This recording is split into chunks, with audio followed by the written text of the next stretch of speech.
Karibu Filamu Darasa Tanzania. Leo hii tunaendelea na mfululizo wa masomo yanayohusu filamu, uigizaji pamoja na production na vitu mbalimbali vinavyohusiana na filamu.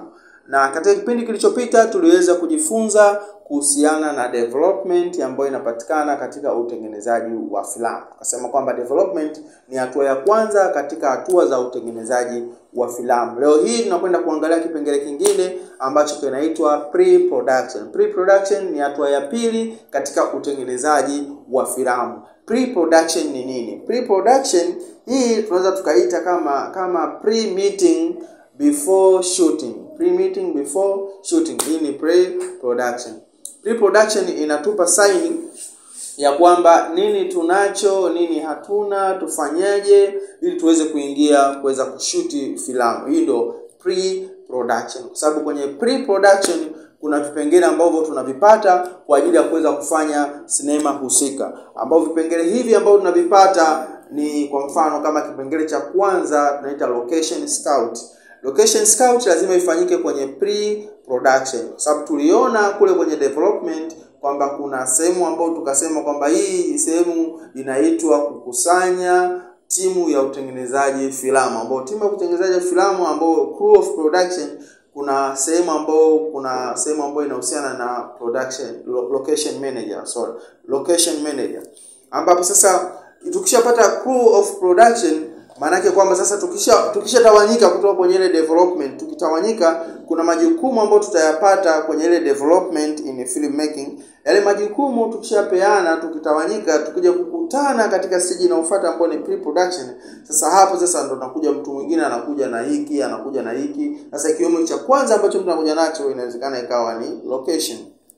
Kwa kwenye pre-production lazima tufanye location scout. Location scout ni nini? Location scout ni ile hali au hatua ya kuweza kuzipitia location zote ambazo zitatumika katika filamu husika. Lazima tuweze kuzifanyia scouting. Hatuwezi kuingia tu location tunaambiwa kwamba tunaenda kushoot labda bandari, alafu hatuna uhakika kama bandari ipi inatufaa, hatuna uhakika kwamba je, bandari ambayo tuliiona mwaka jana, picha tuliyokuwa nao mwaka jana, je mwaka huu pako vile vile? Tunataka kwenda kushoot airport. Lazima tufike airport tupaangalie panafananaje, tuweze kuseti mambo yetu pale, tupate picha kamili. Then siku ya kushoot tukienda tunakuwa tuko familiar na ile location. Lazima tufanye scouting ya location, lazima tufanye investigation, lazima tufike kwenye eneo ambalo tutatumia kwa ajili ya shooting. Lazima tuliangalie, tujiridhishe, tupate picha kamili.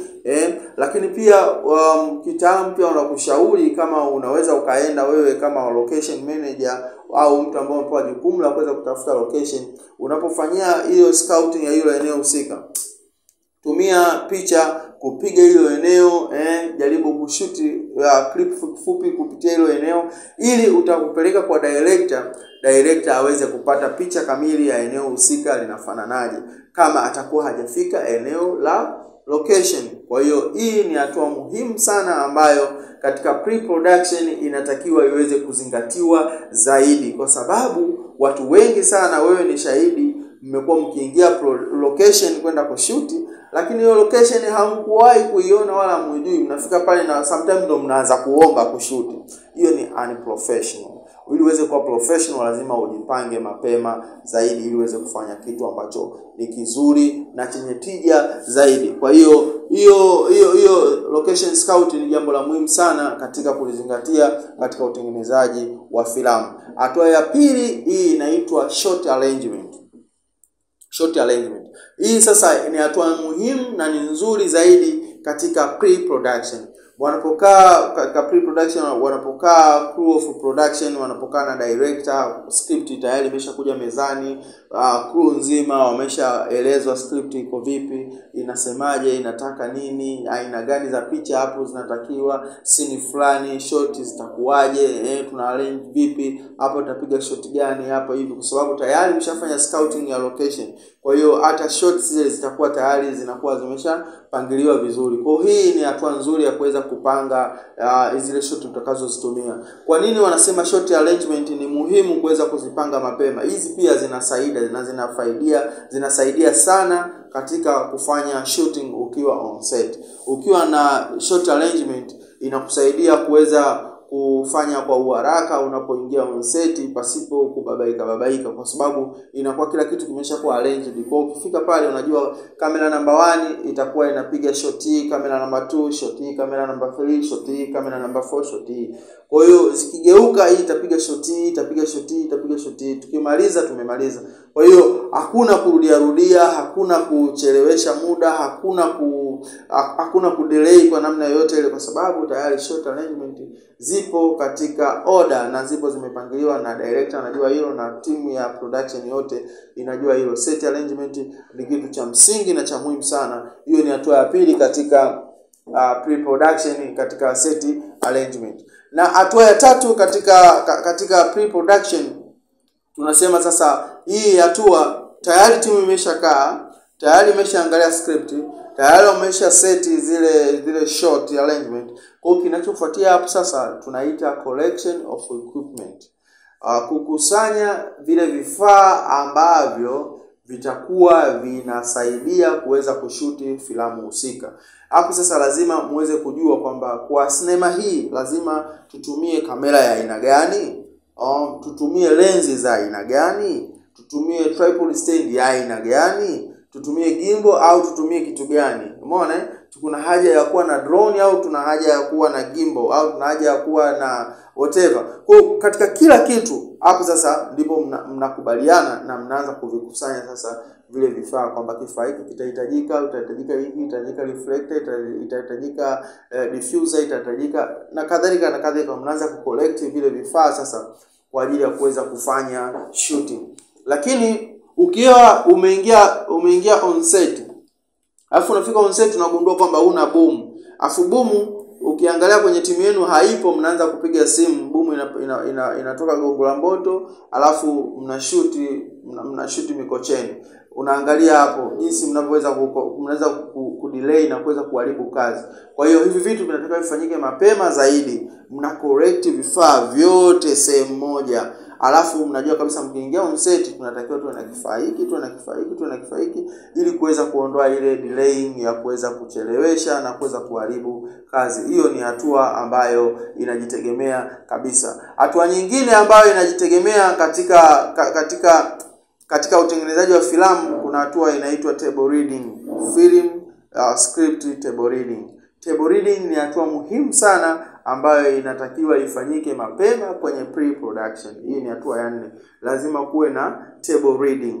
Table reading ni nini? Table reading ni ile script sasa inachukuliwa na inawekwa mezani mkiwa mmekaa, timu ya uzalishaji pamoja na wasanii na watu mbalimbali wanaohusika kwenye filamu. Ile script inasomwa pale na watu wote mnaisikiliza, mnafuatilia hatua kwa hatua.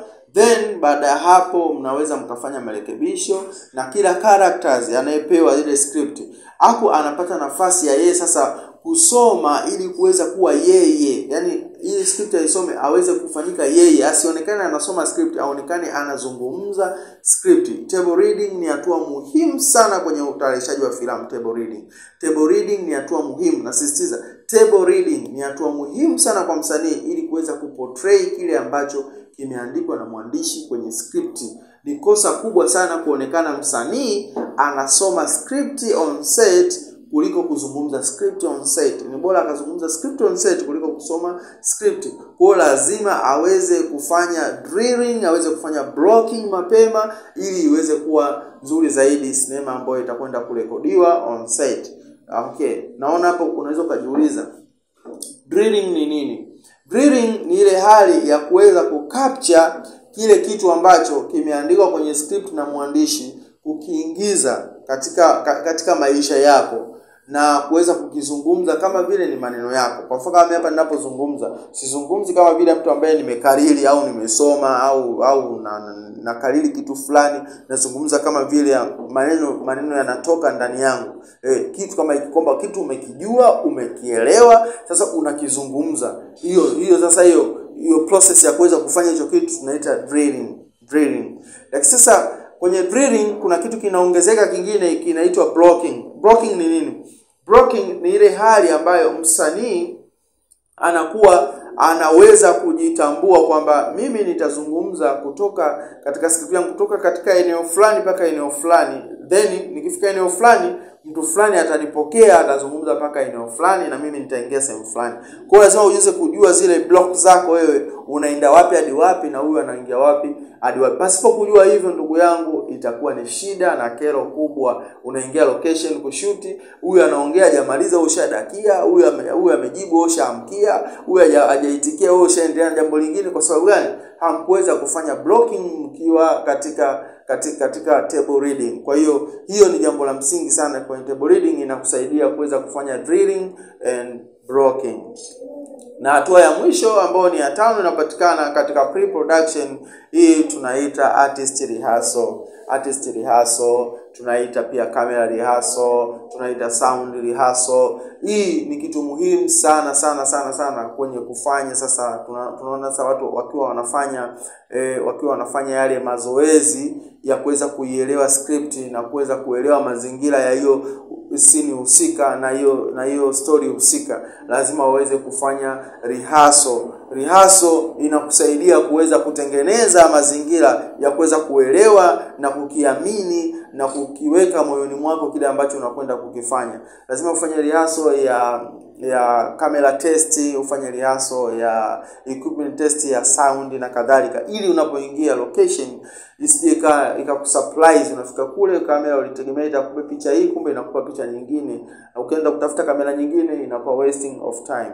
Kwa hiyo ili uweze kuepuka na hicho kitu, lazima uweze kufanya hiyo stage ya rehearsal. Rehearsal ni kitu cha msingi sana kwenye kufanya kitu kizuri.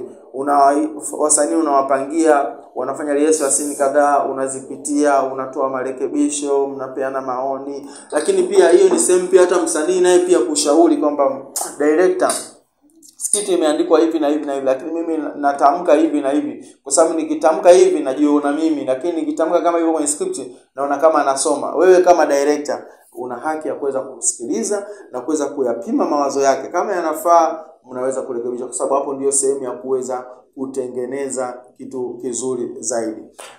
Filamu Darasa Tanzania bado tunaendelea na mfululizo wetu wa masomo, lakini kwa leo ngoja tuishie hapa. Leo tumejifunza kuhusiana na pre-production, ambapo pre-production hiyo tukasema kuna vitu vikuu vya kuzingatia.